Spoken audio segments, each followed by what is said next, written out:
Pablo Picasso once said, "The artist is a receptacle for emotions that come from all over the place, from the sky, from the earth, from a scrap of paper, from a passing shape, from a spider's web." Today on Jamaica Magazine, we'll be showcasing the artistic emotions from Studio 174.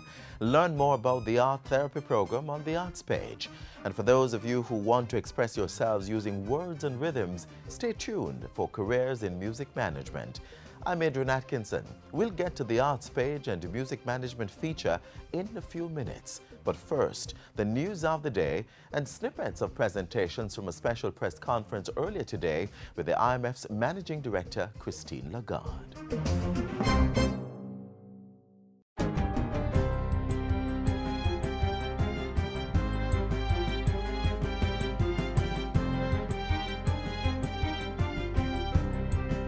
Good day, I'm Carrie-Ann Smith, and this is your GIS News for Friday, June 27.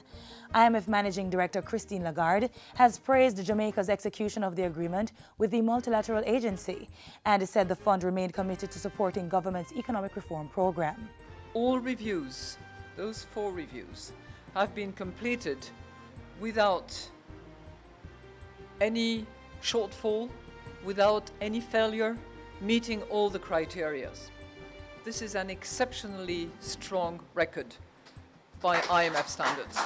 And as a result, the economic outlook is improving. Madame Lagarde made the statement at Jamaica House Friday morning after taking part in high-level talks with government officials. After her arrival in the island Thursday evening, the IMF Managing Director met Friday morning with Finance Minister Dr. Peter Phillips to discuss the execution of the Extended Fund Facility and other matters. Minister Horace Daly, Financial Secretary Devon Rowe, PIOJ Director General Colin Bullock, and Bank of Jamaica Governor Brian Winter were also part of the high-level talks. Madame Lagarde later paid courtesy calls on the opposition leader, as well as Prime Minister Portia Simpson Miller, who welcomed the IMF's continued support to Jamaica. Stimulating growth and employment is at this time the highest priority of both the government of Jamaica and the fund. We are advancing with major projects, which you will hear more about as they progress. In this regard, the Jamaican government is committed to continuing the process of reform. We are placing specific focus on cementing the gains from fiscal consolidation while accelerating the pace of domestic growth. The IMF Managing Director is scheduled to participate in a number of outreach activities before departing the island on Saturday. Government is to provide $1 billion in loan financing to micro, small and medium-sized enterprises, MSMEs, as part of plans to bolster the sector. Minister of Industry, Investment and Commerce Anthony Hilton made the disclosure at the launch of the Global Entrepreneurship Monitor GEM 2013 Jamaica report. He said the MSME sector was vital to the nation's economic progress and had to therefore be carefully nurtured and supported. MSMEs are the best vehicle for inclusive growth in the country, to create local demand and consumption. While creating employment generation activities, they will also form a significant part of the logistics-centered economy. Meanwhile, Minister Hilton says his ministry is working towards restructuring aspects of the MSME funding framework to better meet the needs of entrepreneurs. Measures include reforming and repositioning 3 critical lending and financial advisory agencies: the Micro Investment Development Agency Limited, MIDA, Jamaica Business Development Corporation, JBDC, and the Self-Start Fund. MIDA will pay keen attention to risk and debt management, while the Self-Start Fund will offer new customized loan products. The JBDC is to concentrate on financial advisory services. The local government ministry is increasing its budgetary support to the homeless programs offered by local authorities across the island. While making the announcement in Parliament Wednesday, State Minister Colin Fagan said $21 million was being provided this financial year compared to $16 million in fiscal year 2013-2014. He said the ministry will also be carrying out infrastructural works at the Manchester, St. James, Portland, Clarendon and St. Anne infirmaries this fiscal year. We will be focusing on improving the perimeter fencing at some infirmaries, as well as installing solar water harvesting systems to reduce the water and energy consumption costs. The ministry is also developing partnerships to support its social protection programs and is taking steps to secure charitable certificates for all infirmaries under the recently promulgated Charities Act. The Hanover Infirmary has already received the charitable certificate. Health Minister Dr. Fenton Ferguson has been awarded by the World Heart Federation (WHF) for taking important steps to address tobacco control in Jamaica. The award was presented this week by the Federation's president, Professor K. Srinath Reddy. He said the minister was being recognized for protecting the health of all Jamaicans through the promulgation of the Public Health Tobacco Control Regulations in July 2013, which, among other things, bans smoking in specified public spaces. And finally, students at the Brandon Hill Primary School in Clarendon are now logged on to increased computer access after this week's opening of a new computer center at the school. The new center was equipped with 20 computers at a cost of $20 million, donated by several private sector groups.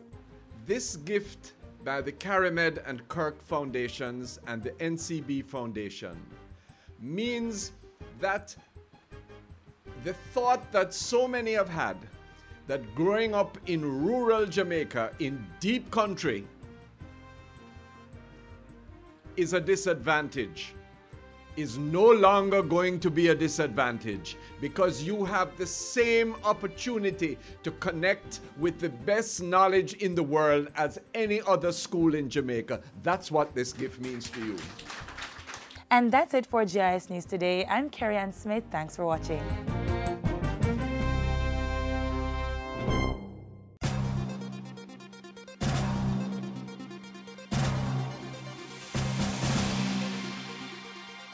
As you heard earlier, Christine Lagarde, the Managing Director of the International Monetary Fund (IMF), is in Jamaica on official business. Madame Lagarde, who is a native of France, was elected Managing Director of the multilateral agency on June 28, 2011, succeeding Dominic Strauss-Kahn.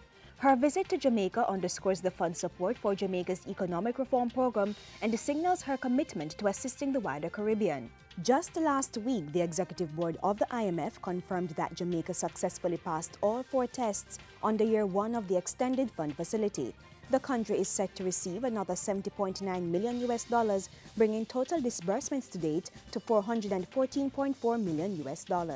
In the first year of program implementation, key reforms that had been pending for a long time were implemented. In particular, the tax incentive legislation approved by Parliament in December 2013 and the fiscal rule approved in March 2014. But there are other major reforms that are on the must-do list, including improving the collection of taxes so that there is no evasion and there is collection,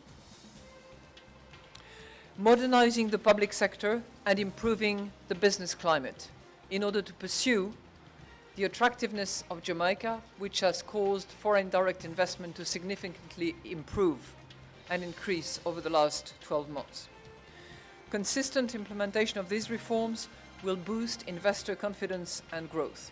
We are making further improvements in the business environment and implementing major projects in a timely way to serve as catalysts for growth and development. It is also the shared commitment of the government and the IMF that vital social safety net programs will be maintained to protect the most vulnerable, even as we press ahead with economic transformation. Madame Lagarde also responded to concerns about the slide in the value of the Jamaican dollar. Well, I think you have to look back to where we were a year ago, where growth was collapsing, employment was going up, where reserves were running out, and where Jamaica was bleeding its reserves in order to support a currency that was clearly overvalued. So as a result of that, and to give all levers to the Jamaican authorities, and I'm talking here about the finance minister and the governor of Central Bank, it was necessary to determine a devaluation of the currency so that it could be at the right level of appreciation. It was clearly overappreciated. A lot has been done. There's still a little way to go, not much, still a little way to go, but it's clearly on a net value that you have to determine that devaluation. I don't like to use the word devaluation, and I prefer to use the word right valuation, because it may well be down the road as the program proceeds, as growth picks up, and as the reserves build up, that it will not be devaluation forever, and it might revaluate, okay? So, right valuation has to do with determining the right currency level on the basis of production factors, on the basis of inflation differential, on the basis of competitiveness factors. Jamaica has the IMF full support. We stand ready to help in any way we can, but of course it is up to the Jamaicans, with the public and private sector working in close harmony, to build a bright future. Jamaica thanks Madame Lagarde and her team for the policy advice, technical assistance, and financial support, which have provided valuable contribution. It proved valuable in our continuing quest for economic prosperity.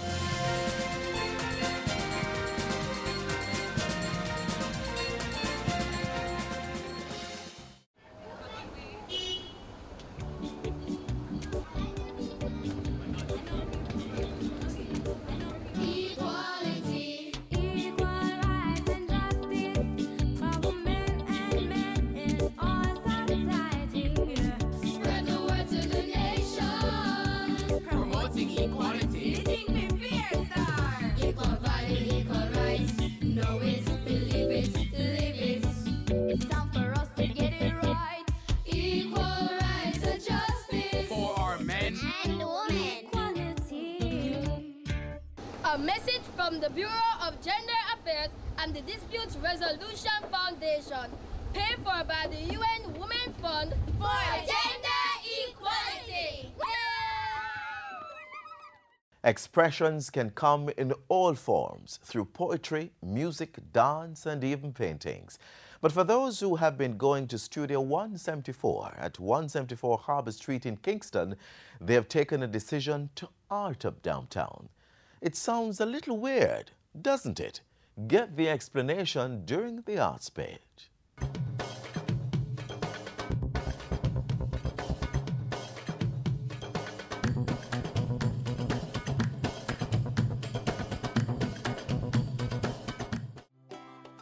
Art calms the soul and makes the impossible possible. That's why the Ministry of Youth and Culture has been using art as therapy to reach youngsters who were once thought to be unreachable.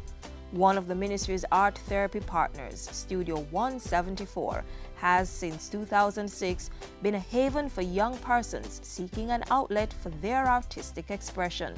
On today's episode of The Arts Page, we look at the studio that's been making a name for itself in downtown Kingston, not too far from the famed Kingston Harbour.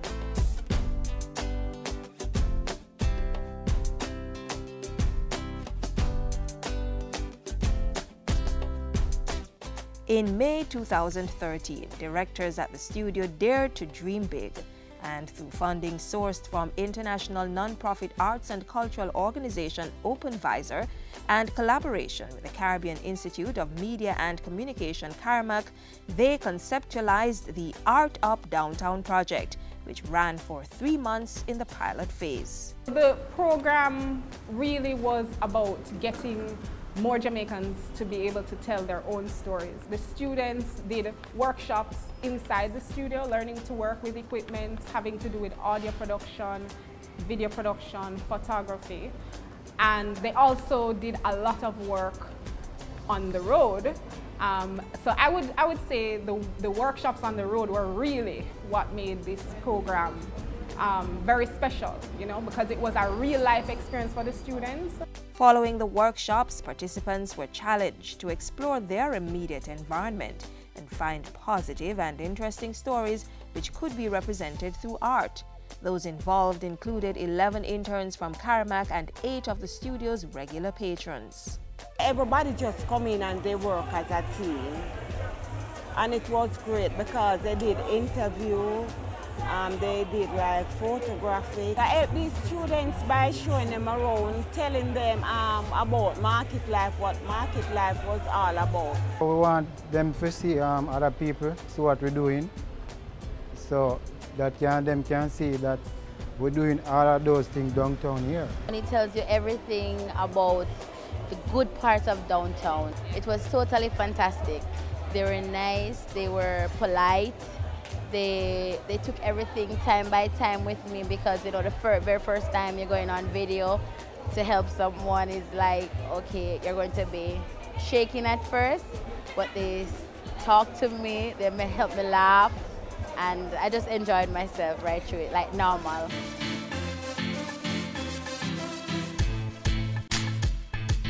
The exciting interaction between these budding artists and their subjects gave birth to a comprehensive exhibition that found a home within the walls of the studio, showcasing artwork inclusive of drawings, paintings, pictures, video and audio representations of life in the bustling town center. We went through audio production, photography and video production. That entailed learning how to do stories, interviewing persons on the street for your audio stories, going on the street again, taking pictures of the buildings, of the people, and learning how to tell a story through pictures, be it one picture or three, and tell a story.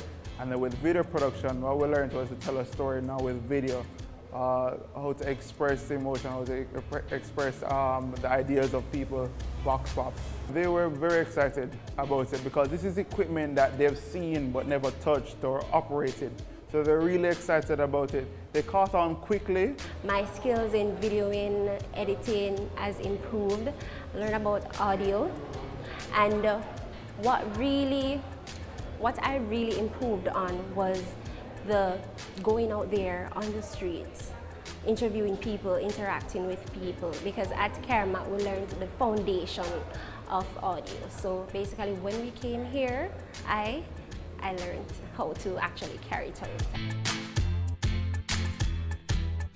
The Art Up Downtown project is not the studio's only offering. Neither does it just cater to individuals in and around downtown. Outside of the Art Up Downtown program, we normally have workshops on Saturdays, and we have a number of plans, a number of things coming on stream very soon. I would definitely want people to know that we'll soon be offering support for CXC, CAPE, and Bachelors of Arts degree students. What we do also here, we actually teach therapy art, where persons can come, as I said before, and kind of get back to themselves and so forth, because the thing is that sometimes, like during the incursion and so forth, persons were actually terrified and so forth. So what we do, we create programs like these now to make them actually feel comfortable again. It's a place where persons can relax and connect with oneself. I want to say to the organizers that they're doing a fantastic job. They should keep it up. And we really appreciate it. And I know that the youths here at Studio 174, they also appreciate it. I want them to continue on their journey and never give up. Because I see students with determination and lots of promise in them. The Artist Up program is something good. It's a good thing for downtown, and I'm hoping for the best for it. I would tell them, come again, do more projects like that. Organizers have listened, and the second installment of the project began in May 2014, ensuring that a new batch of students can explore their creativity while gaining practical experiences and life skills. There's no age limit for participating in the programs that are offered, so feel free to drop by the studio located at 174 Harbor Street and see what it's all about. You may also send an email to studio174jamaica@hotmail.com or visit their Facebook page to find out more.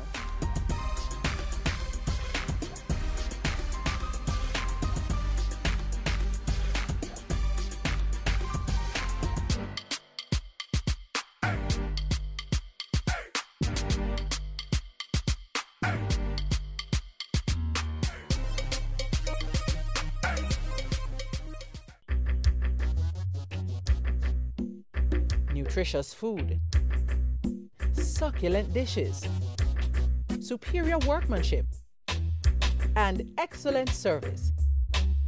Jamaica is on the go. Let's grow what we eat and eat what we grow. Let's harness the indomitable spirit of our most valued resource, our people. Let's support our local businesses. After all, buying Jamaican means building Jamaica. Music is a form of expression that can calm the soul, change one's mood, and even stimulate the appetite for something worth pursuing. For those who wish to use this medium as a form of bread and butter, we'll tell you about some of the skills needed to ensure success. There's a quote from recording artist Erykah Badu, who once said, "The music business is motivated by money. Music is motivated by energy and feelings." What say you? The business of music now is to take all of that and turn it into making money, you know, as blatant as that. This is Career Talk. I'm Kerry. Today we're discussing music management and more. Welcome.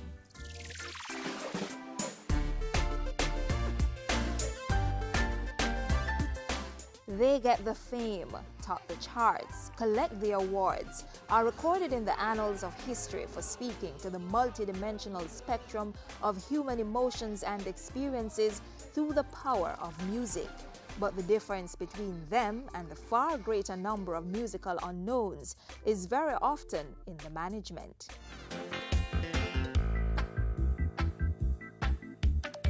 The Eptones, Ken Booth, Delroy Wilson, Alton Ellis, I mean, you name them, they came through my hands at some stage or another. I took Dennis to England in '74, the first time he toured. He was just about 17. Junior Lincoln is one of a large and growing group of people who have merged a love for the melodic creation called music with a keen understanding of human behavior and a sharp business mind to make a living. Some of the best artists in the world, we don't know anything about. You can be the greatest artist in the world, and if people don't hear you, how are they going to know? And how are you going to be heard? It takes management. Music management is kind of complex. But it comes down to one thing: overseeing the business affairs of musicians. There's two sorts of management of an artist. I mean, the personal manager will look at how they invest their money, how they do all of that sort of thing. The other side now, which is the professional manager of the artist's career. If you are looking to join this career field, be prepared to handle just about every aspect of an artist's career. It is not something that you can go to school and learn. You know, it's something you learn over a period of time with experience. But school can't hurt. In fact, there are schools here in Jamaica and abroad offering degree programs in music business or a straightforward business field that you can merge with your knowledge of the industry. Whether you begin with formal training or not, getting started in this career is tough. One route is to cultivate a relationship with an up-and-coming artist you admire and begin to manage that person, create an effective street team, and help the artist grow. Then there's another option. You find a lot of big managers today, especially overseas, started with a company, and they would have maybe 2 or 3 artists under their portfolio. So you learn your craft there. But you have this big company behind you that you can rock back at. Whatever in you use, remember this is not a job that will keep you confined to a desk or any other static location. You go where the business or the artist goes. And this is not a 9-to-5 gig. No, it's the opposite of a 9-to-5 job because you're on the job all the time. And it's a job that is in demand, a growth field as some would call it. What you have to keep in touch with is the change. The changes that has come about in the business and continually doing so. There are some other intangibles to consider. Temperament is important. You know, it's cool when you have to be cool. Most of the time you have to be cool, but you have to be firm when you have to be firm. It takes man management, It means navigating the many moods of artists, plus all the people around them. I think we all know that people within the arts are a bit sometimes not so easy to deal with, for obvious reasons, you know. Very moody, you know, can be very strong in their thoughts and vision and whatever else. You know, there's got to be trust.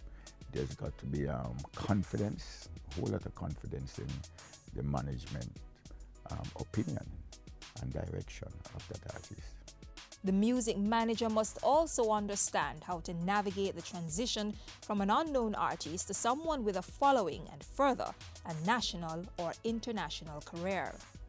Once you get there, a very important part is to stay there. And management is very crucial to that, because it's not just music anymore. You know, it's music plus. Girl, it's hard in my behavior, say I'm a silver. When will I see you again? When I don't call it, it's hard to...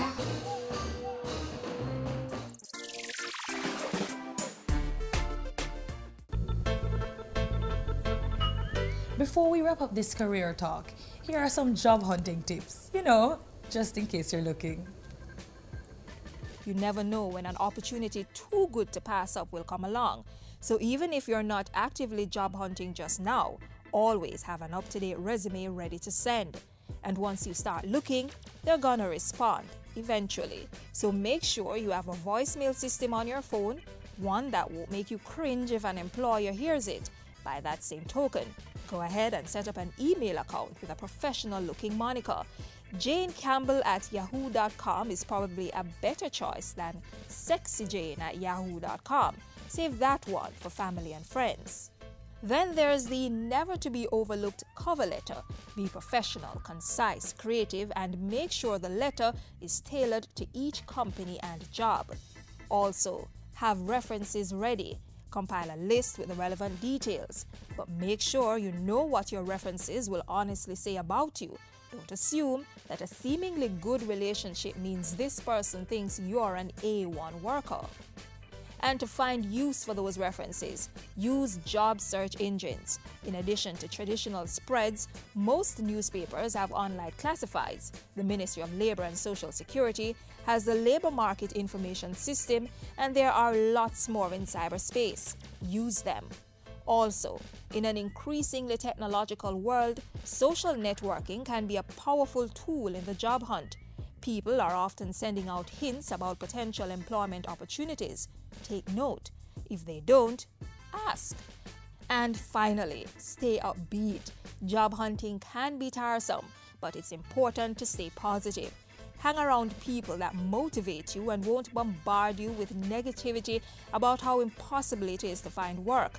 Keep busy when you're not actively job hunting, and keep reminding yourself that you do have something to offer one lucky organization.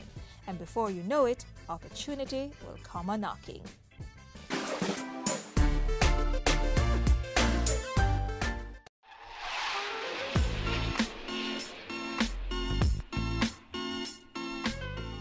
And that's it for this Friday's edition of Jamaica Magazine. Hope you were inspired to express yourself in whatever way you can. Follow the advice of Henry David Thoreau. Be yourself, not your idea of what you think somebody else's idea of yourself should be. As you think about that, remember to visit our website, jis.gov.jm. Follow us on Twitter, JIS News, and send your feedback to jamaicamagazine@jis.gov.jm. I'm Adrian Atkinson, and this has been Jamaica Magazine. Another program comes your way tomorrow. Until then, do take care, and thanks for watching.